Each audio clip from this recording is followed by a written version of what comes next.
Dans cette vidéo, je vais vous montrer comment changer votre vie en 90 jours avec des étapes spécifiques, des choses à ne pas louper. Vous allez pouvoir multiplier votre productivité par 50, voire par 100. Oui, j'ai bien dit par 100. Écoutez bien ce que j'ai à vous dire, ça va vous booster et vous rendre un vrai tueur en productivité. Donc n'hésitez pas à appuyer sur le bouton like et à me suivre. Je vais vous révéler 6 étapes qui vont vous aider à changer de vie et booster votre vie et votre productivité. Donc les gars, coupez-vous de tout, prenez papier, stylo ou note sur votre ordinateur ou votre téléphone et on est parti. Première étape, objectif et visualisation. On va développer nos objectifs et surtout les objectifs à long terme parce que c'est les plus importants et les visualisations, on va se mettre en place pour y arriver. Donc en premier, il faut vous créer une liste d'objectifs à atteindre dans le futur. C'est très important de le faire parce que sans ça, vous n'avancerez pas, vous ne saurez pas où vous allez. Deuxièmement, de vous créer un visual board, c'est-à-dire un tableau sur lequel vous allez mettre des images, des photos de ce que vous voulez atteindre et ça va vous permettre de vous motiver de temps en temps de le regarder pour voir où sont vos objectifs, les objectifs que vous voulez atteindre, les rêves que vous voulez réaliser, ça va être hyper important de le faire. En fait, il faut créer une liste de pourquoi, du why, de la décision que vous avez prise de changer, pourquoi vous voulez le changer, la lister pour que vous puissiez vous en rappeler tout le temps. Soit on sacrifie le futur en profitant du moment présent, soit on sacrifie le présent en priorisant le futur. J'ai rien contre profiter du moment présent, mais vous pouvez régler ça en 1 heure ou 2 par jour pour aussi préparer votre futur. Il y a 2 moyens d'y arriver pour ça, soit se fixer des objectifs sur le résultat, soit se fixer des objectifs sur l'action. Sur les résultats, ça veut dire par exemple, vous voulez perdre des kilos, vous voulez être meilleur au niveau scolaire, avoir des meilleurs résultats, ou pour un business, avoir un certain chiffre d'affaires. Sur l'action, ça va être de se fixer, d'aller à la gym par exemple plusieurs fois par semaine, ou de travailler plusieurs heures par semaine pour votre business par exemple, par jour, 2 heures par jour, tous les jours, et ça va vous faire progresser et ça va vous mettre dans le mood et ça va libérer de la dopamine, ce qui est le moteur de la réussite. Je vous recommande donc d'avoir un objectif résultat, un objectif action et on va en parler. Et le plus dur à faire là-dedans, c'est de tenir sa motivation, c'est-à-dire de pas se dire je suis fatigué, j'avance pas, aujourd'hui j'ai pas envie, je le ferai demain. Ça, c'est quelque chose qu'il ne faut absolument pas faire. Donc il y a des moyens pour ça, pour rester motivé et rendre les choses obligatoires pour que vous puissiez avancer. Je vais vous en donner 3. La première, c'est de mettre en jeu votre ego, c'est-à-dire de vous dire je vais faire ça pour moi, pour avancer et peut-être je vais devenir quelqu'un de meilleur et je vais enfin arriver à changer mon futur. Pour ça, pour votre ego en particulier, n'oubliez pas de partager sur les réseaux sociaux votre décision de changement éventuel, vos amis, vos potes, votre famille, pour que tout le monde s'attende à ce que vous fassiez quelque chose d'incroyable. Là, votre ego va vous pousser à le faire parce que vous aurez honte si vous ne le faites pas. Parce qu'une fois que vous l'aurez dit à tout le monde, vous aurez honte de reculer. Deuxième moyen, c'est d'avoir un challenge. Pour les gens qui sont compétitifs, c'est le top. Alors mettez-vous avec un ami ou quelqu'un ou quelqu'un que vous admirez qui va faire ça en même temps que vous et qui va vous challenger à le faire et vous pousser, vous booster dans vos retranchements pour arriver à faire les choses en mode challenge. Je suis plus fort que lui, je vais y arriver. L'annoncer sur Instagram ou encore parier de l'argent avec un pote ou quelqu'un de confiance comme je vous l'ai dit. Vas-y, mets en pause la vidéo, tu vas absolument faire ce que je viens de te dire, mettre tes objectifs résultats, objectifs action, tes 3 cordes de motivation et le résultat final que tu vas vouloir. Et après, tu vas commencer à programmer ta semaine, mettre des alarmes pour les heures où tu dois travailler, and so on. Donc l'objectif avec ça, c'est de multiplier tout ça par 4. Tu passes pas du mec qui fout rien ou qui a 50 idées, qui commence un truc, qui le finit pas, qui change d'objectif, qui fait autre chose, à quelqu'un qui va être droit devant, focusé sur son truc et avancer. Deuxième étape, c'est de prioriser ce qu'on va faire. Comme le disait notre ami Pareto qui prônait le 80-20, c'est de travailler 20% à donf pour avoir 80% de résultats et pas de travailler 80% tranquille pour n'avoir que 20% de résultats. Il faut travailler intelligemment et prôner le 20-80 de Pareto. Donc c'est super dur d'appliquer cette loi. Effectivement, il va falloir prioriser ce que vous allez faire dans ces 20%. Par exemple, pour un régime, il va perdre du poids, il va falloir non pas changer de régime 10 fois, commencer, arrêter et faire des trucs débiles qui ne vous serviront à rien, qui ne vous feront pas avancer. Il va falloir arrêter de bouffer, diminuer le nombre de calories que vous bouffez par jour et vous mettre à faire du sport. C'est l'exemple des 20% de Pareto, 20% d'action pour 80% de résultats. Troisième intérêt du challenge, c'est le deep work, c'est-à-dire de travailler à donf pendant une période de temps. Demandez aux grands comme Bill Gates ou Steve Jobs ce qu'ils ont fait. Le mot concernant le travail, c'est de rester focus. Il faut rester focus pendant une période de temps. Par exemple, utilisez la méthode Pomodoro. Vous travaillez 50 minutes, 10 minutes de relax. Vous reprenez 50 minutes, mais pour ça, il faut éteindre votre téléphone, couper vos réseaux sociaux, ne répondre à personne, rester au calme et avancer. C'est ce qu'on appelle faire du deep work et c'est le seul qui va vous faire avancer vers vos objectifs.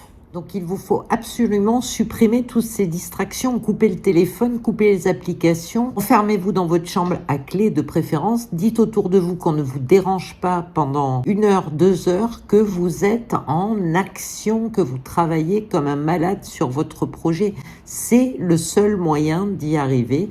Le cerveau n'est pas multitâche. Si on est distrait, il nous refaut 2-3 minutes pour se remettre, voire 5 des fois, la tâche qu'on était en train de faire. Donc, deep work, deep work, deep work. On arrête tout, on se concentre et on avance. Je travaille des fois 4 à 6 heures d'affilée sans me couper parce que le Pomodoro c'est bien, mais moi perso ça me défocus. Je me dis merde, j'ai travaillé 45 minutes, 50 minutes, il faut que je m'arrête pour faire une pause, c'est pas bon. Donc mettez-vous dans votre truc, en plus ça vous dégage des endorphines parce que vous faites un truc qui vous plaît et qui sera pour vous pour le futur.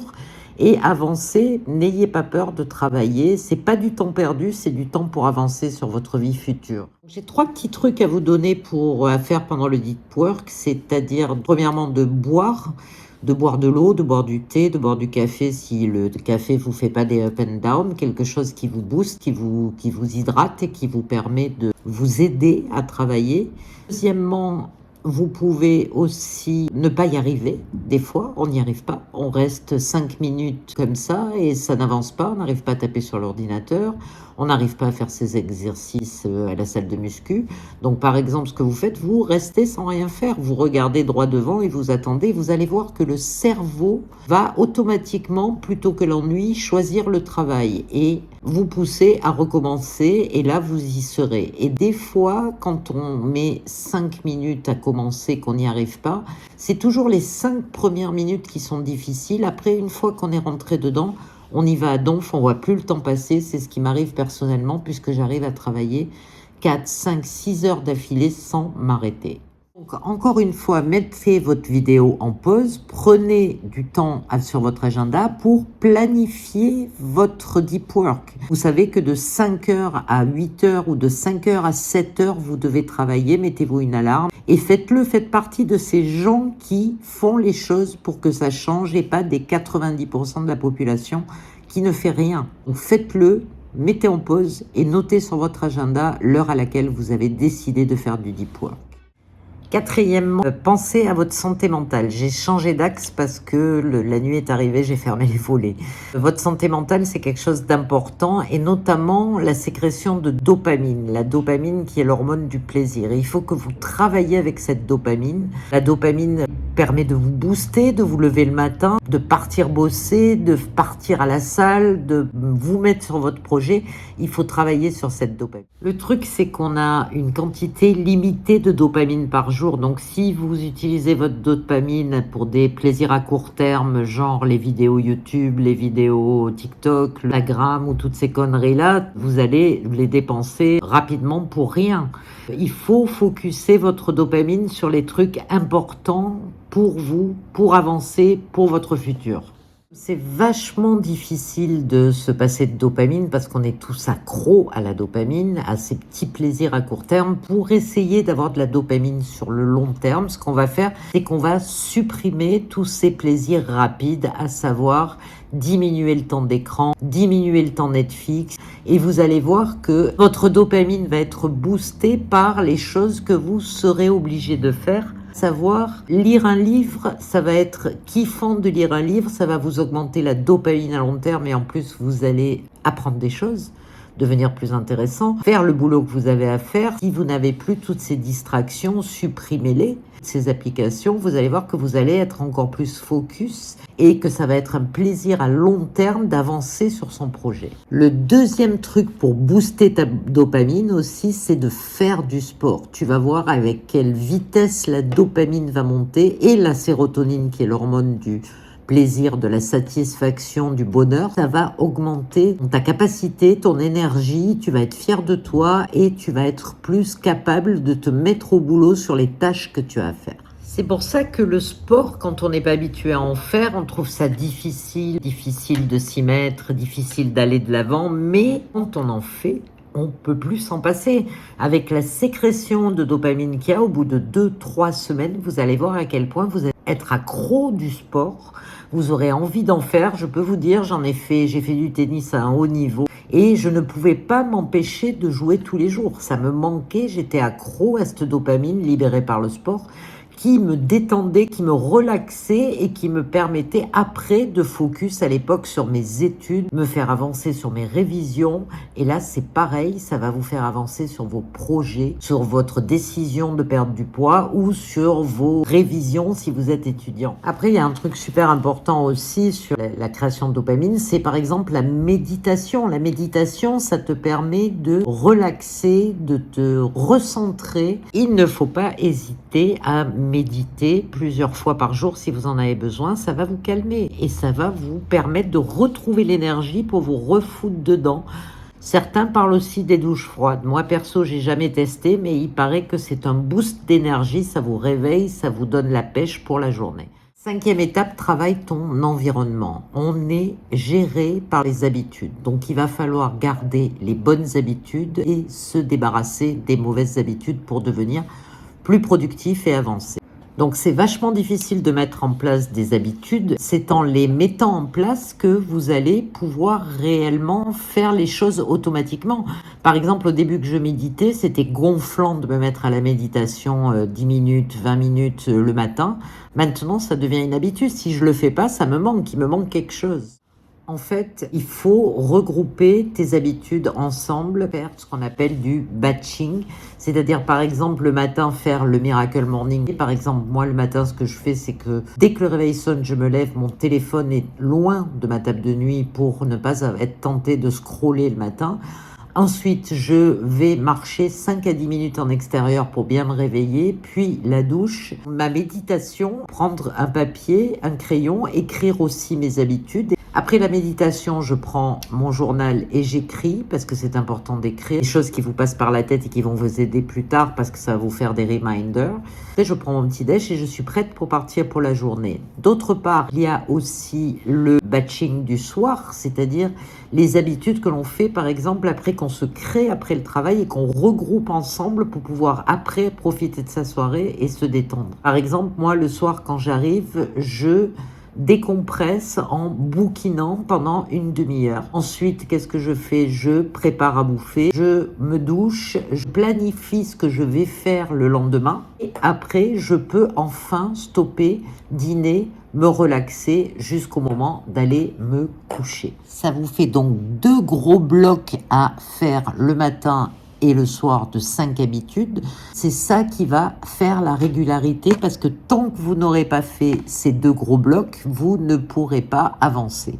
Donc vous allez vous dire, celle-là c'est une superwoman, elle fait des trucs pas possibles, moi je ne suis pas capable de faire ça, mais si vous êtes capable, il suffit d'avoir de la volonté et de vouloir changer. Et vous allez voir qu'en vous créant peut-être 2-3 habitudes le matin, 2-3 le soir, peu à peu vous allez en créer plus et vous arriverez mieux à les gérer et ça va vous libérer de l'espace et de l'esprit pour pouvoir avancer pour la suite. On ne peut pas y arriver sans s'être créé ces habitudes à faire tous les jours. Toutes les personnes qui réussissent dans leur vie ont ces habitudes de vie, ont quelque chose de régulier à répéter, ce qui vous structure et vous permet d'avancer. Autre chose importante, c'est l'environnement.